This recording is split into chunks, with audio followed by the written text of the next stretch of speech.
guys, Xaryu here, and today I want to walk you guys through 8.3. Patch 8.3 is finally out. I'm so excited about it. There's so much to do, so much so that I have not been able to even queue my alts. I've basically just been queuing my main Alliance Mage and my main Horde Mage right now. It has been hard to get everything done. In this video, I'm going to catch you up on 8.3 Mage and everything that I'm doing so far in the patch to stay up to date for arenas.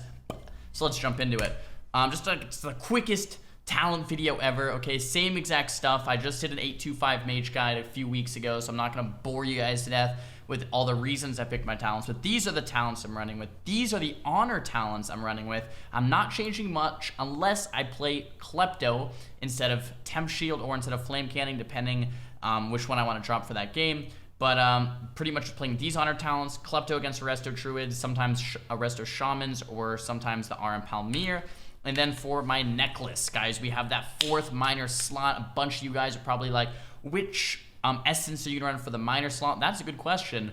I actually don't know yet. If I had to guess, I'm probably going to be playing Breath of the Dying in the major slot. The unique corruption resistance increase is very nice, but also just the unused at level 2 means if you use Breath of the Dying, aka Reaping Flames, at lower than 20% or higher than 80% health, then the cooldown is reduced to 30 seconds, or reduced by 30 seconds, so there's a 15-second cooldown on Reaping Flames, meaning this is going to be really good. This is going to do an insane amount of damage. It's really going to speed up gameplay. So Breath of the Dying, I think, is going to be the new major over Crucible of Flame.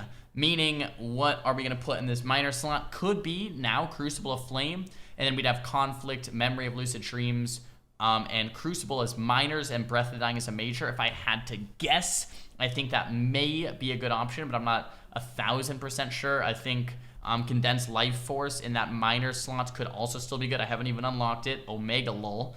I'm a PvE noob. I think Vision of Perfection with the Combustion Reduce could be interesting, especially if we see a short combust meta kind of come along, where you are playing, what's it called, the Firestarter talent as well, and just trying to get really fast combust. I think all of that could be good, but that's what I'm kind of playing right here in my essences. When I get Breath of the Dying rank 2 is when I'll probably use it over Crucible of Flame and then move that Crucible to that minor slot. A lot of you are probably wondering, Czar, that's a beautiful transmog. Alright, I know so many of you guys, that's what you're thinking right now. It's beautiful mog. We have Akmar the Tidecaller transmog to Thunder Fury. It's insane. You can mog Thunder Furies. You can mog legendaries in 8.3. Yes, you can get a Thunder Fury on a mage. Yes, this is not Timor for any other application. This is a real live Thunder Fury. Looking good there, Czar. So yeah, that is that. The corruption on the bracers is the only corruption I'm currently using. Void Ritual, it's not very good. I am using it, it is not very good.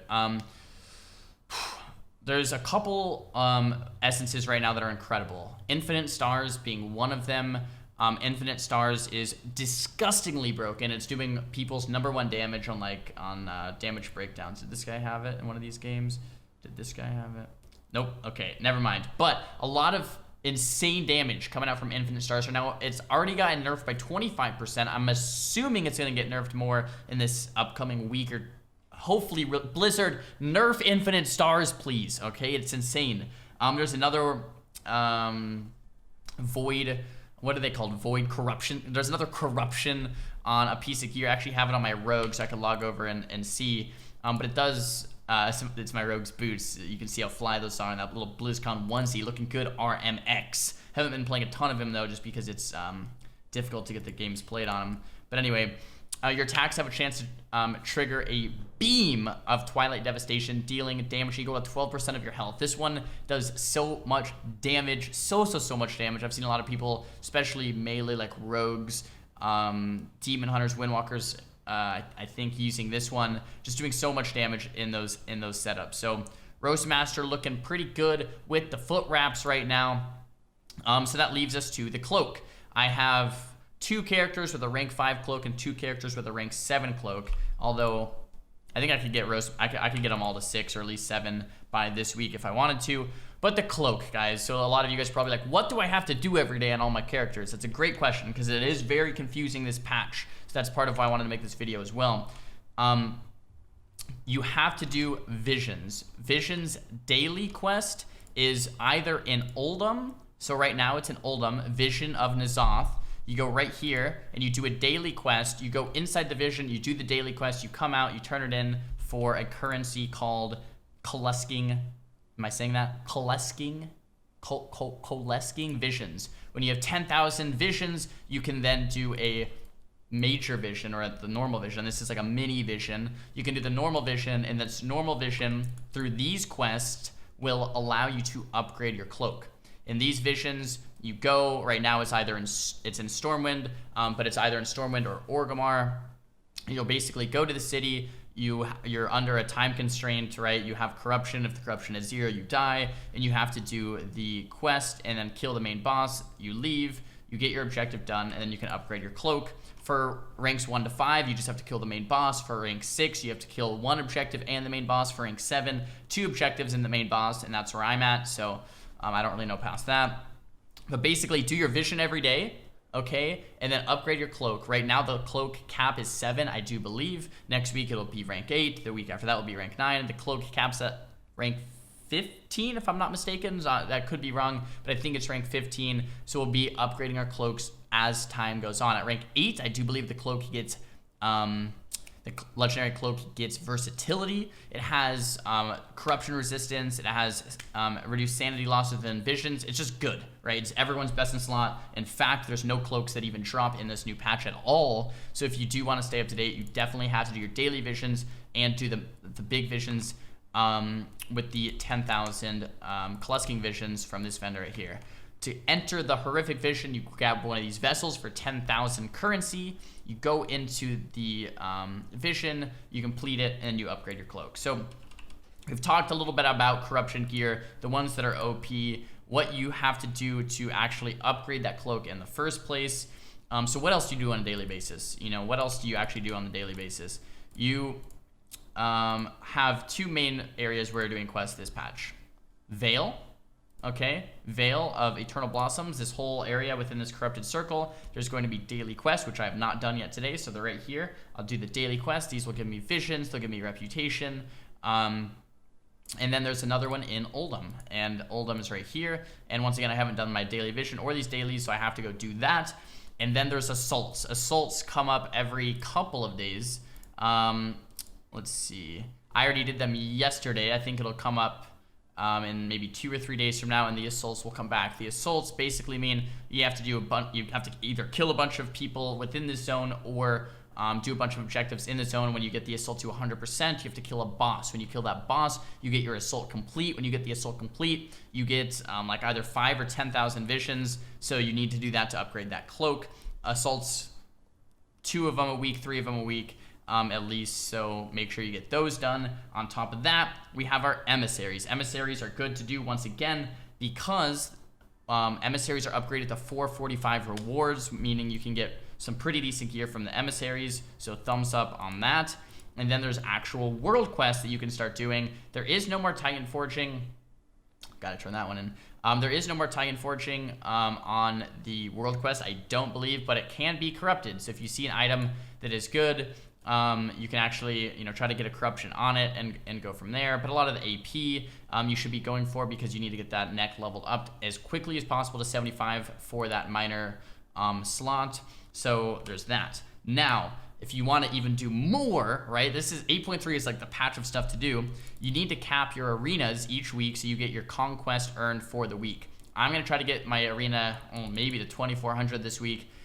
So I can get the biggest weekly chest available. On top of that, you have to do a mythic chest as well. To do a mythic 15, I think is where it caps at for the highest 475 item level piece of gear, which is just insane. Like 475 is just insane. So you can do your weekly mythic and your weekly arena cap. On top of that, you can do raiding for the new raid. I don't raid. I probably shouldn't even talk about this because I have no idea. This is the new raid here. Yeah, I don't I have no idea, but there's a raid. You can do it if you want. That's as much as I know. Jeez, that's bad. And then I'm trying to think if there's anything else. Like, I mean, if you get all of that done, all right, you're done with one character, and then you can log to your next alt. I've been struggling to try to get all of this done, so then I was like, I should probably make a video breaking down everything I'm doing daily. Actually, there's one more thing before I end this video out. Tailoring and jewel crafting are my professions. They are actually pretty decent because in this new patch, you can get recipes that drop from random mobs in Oldham or the Vision. That give you an ability to make a piece with random stats with a guaranteed socket, right? So that's what I'm actually using right here on my gloves. My legs, I'm not using them because I got like crit mastery on them or something. And haste versus best for mage still. So yeah, anyway, then once you get the 440s made, you can upgrade to the 455s. Right now, I'm doing a quest called Maintaining Focus that gives the unlock to Empowered Void Focus, which you need to make these next upgraded levels. Once I get 20 mats, which, by the way, they drop from arenas. Thank you, Blizzard. Thank you, Blizzard, for allowing Shred of Insanities drop from arena. So freaking awesome. So we don't have to raid for these. So you get 20 of these Shreds of Insanities. You get that Empowered Void Focus. And then I can make the 455s. When I make the 455s, I'll automatically, I believe, get the recipe for the 465s or 470s. I think there might be 465s with a socket. When you get the 465s with a socket, you just want to keep making them until you get that haste verse. When you get the haste verse piece, boom, you have best in slot haste verse socketed 465 gear. Insane. So that's why professions are good. Jewel crafting, same type of thing, except it is a ring. Same exact thing. You need the void focus, then the empowered void focus, and then it keeps upgrading, and you can do a haste verse socketed ring as well. So pretty cool there. I don't know if I'm going to be doing jewel crafting though, because it's apparently very expensive, but I'll definitely be doing tailoring.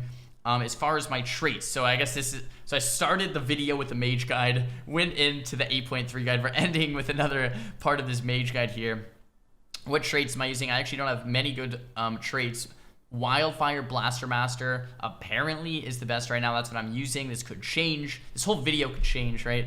But yeah, Wildfire Blaster Master. I don't have Wildfire Blaster Master shoulders. If I did, I'd probably use them, or at least Wildfire Firemind. But I'm using Blaster Master Retaliatory Fury, and then Wildfire Firemind in the helm. Once again, I think best in slot would be Wildfire Blaster Master, and then Blaster Master Firemind, and then Blaster Master Firemind. Apparently, that's what I've been told is best in slot. So that would be best. But triple Blaster Master with at least one Wildfire, and then the other two Firemind would be insane. Corruption, what do I think about it? In Arena, a lot of people have been asking. I haven't got to play any 3s yet. It seems really OP. There's some like Infinite Stars that just need nerfs. There's some that are just doing way little, like too little damage. Ones that are doing way too much. Right now it's just broken. Once things are in line a little bit more, I'm excited to see what Blizzard ends up doing with it. I don't know. Lots of different things. I'm excited about it. At least it's a new metagame. My trinket usage, I have been running with Battle Master Maldic most of the time. Sometimes I'll run Dahl like in the Paladins instead of the Battle Master, and then sometimes I'll run with Maldic and Dahl if I want to just do a bunch more damage and I know I'm not going to die. So that's what I'm swapping between. And yeah, I just wanted to record a quick video, guys, to talk about everything I'm doing in 8.3 every single day, every single week, to stay up to date and what I'm doing so far in my Mage. I guess one more thing too, this video just keeps going on, it won't end. What comps am I playing? Because a lot of people have been asking. I'm playing a lot of Holy Priest, Fire Mage in 2s. I think Fire Mage Sub-Rogue is still very good. I think in 3s, RM Priest. Priest got nerfs, maybe a little bit weaker, but RM Pally, definitely very good. I'm excited to try Fire Mage Destro. A lot of people have been saying Frost is incredible now that Icelands got buffed. So I may be trying out some Frost. I just like Fire so much more. The playstyle is so fun and cheap high. Going for the big one-shots, but I might be trying out some Frost with the new Icelands buff as well, with Tunnel of Ice and Flash Freeze. I think it's still the best traits, but yeah, that's pretty much that, guys. That's going to be the video. Boom. Guys, thank you so much for watching the video. Thumbs the video up if you liked it. Let me know down below in the comments what you guys want to see in the next video. Thumbs the video down if you didn't like it. And yeah, what do you guys want to see? You want to see some rogue? You want to see some mage? You want to see some breakdowns? You want to see some guides? You want to see some this? You want to see some that? Oh, I guess another question I've been getting a ton of is, have I been playing Classic? I have not been playing much Classic since 8.3 has been out. I've been spending all of my time trying to keep up on the dailies so I can be top geared for this new arena season.